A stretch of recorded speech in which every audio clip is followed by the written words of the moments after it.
여러분들도 아시다시피 지금 F1은 각 팀별로 론치 이벤트를 진행하고 있습니다. 깔끔한 무대, 세련되고 머든한 디자인, 그리고 드라마틱한 공개 영상 등 각 팀들이 각자만의 브랜드 아이덴티티를 살려 보는 이들로 하여금 매료될 수밖에 없게 만들죠.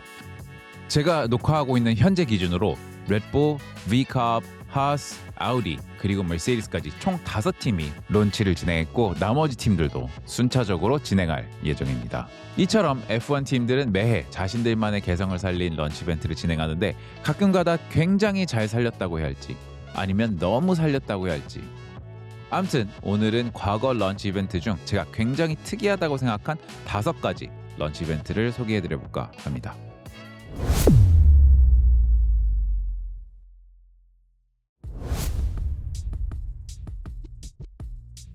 97년 맥클라렌의 MP412 런치 이벤트는 그 당시 모두를 놀라게 한 굉장히 혁신적인 런치 이벤트였습니다.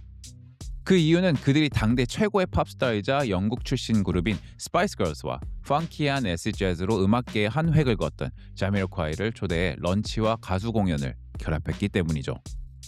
그것도 단순히 각자 한두 곡만 부르고 내려간 게 아니라 거의 풀세트 공연 수준으로 거의 공연에 론치가 낀 느낌이 들 정도의 엄청난 스케일을 보여준 이벤트였습니다.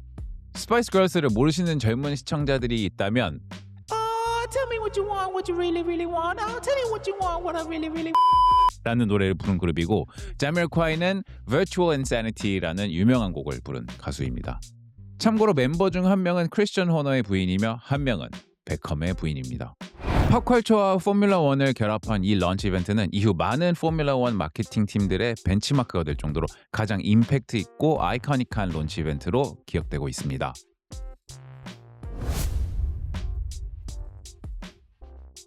F1의 풍우나 에디 조른이 이끄는 조던팀은 마케팅의 진심이었습니다.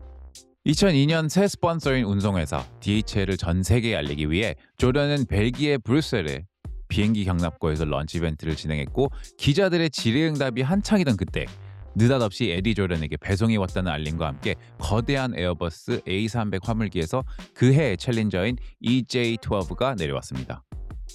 말 그대로 특급 배송 런치였죠. 안타깝게도 EJ12는 배송 속도만큼은 빠르지 못했습니다. 내구성 문제와 핸들링 문제로 시즌 내내 고전했고 시즌 막바지에는 많이 개선되어 어느 정도 보완은 했지만 결국 6위로 시즌을 마무리했죠. 2007년 혼다는 매우 고결한 의도로 론치를 준비했습니다. 바로 기후변화에 대한 경각심을 일깨우기 위해 차 전체를 거대한 지구 디자인으로 덮어버린 것이죠.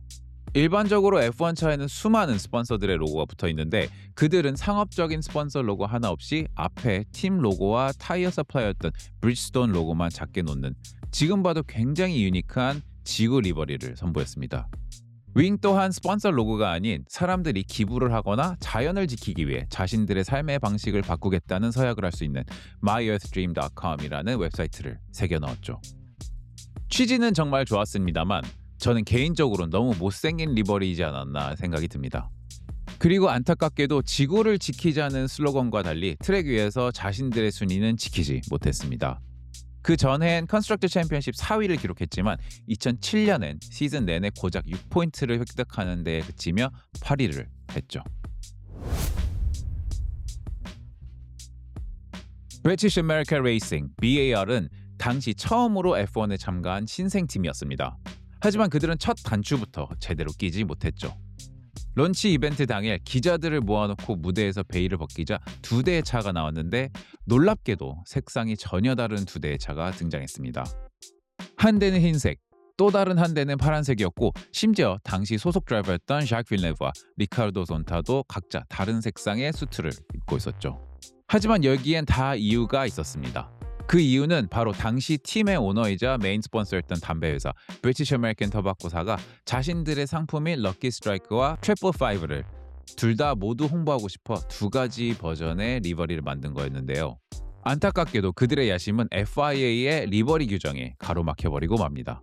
하지만 여기서 전설적인 해결책이 나오는데 그들은 리버리를 하나로 통일하거나 새롭게 만들지 않고 차를 수직으로 정확히 반을 갈라 2 스폰서를 하나로 결합했고 가운데 지퍼 그림을 그려넣어 굉장히 흉측한 프랭켄슈타인이 탄생하고 말았습니다.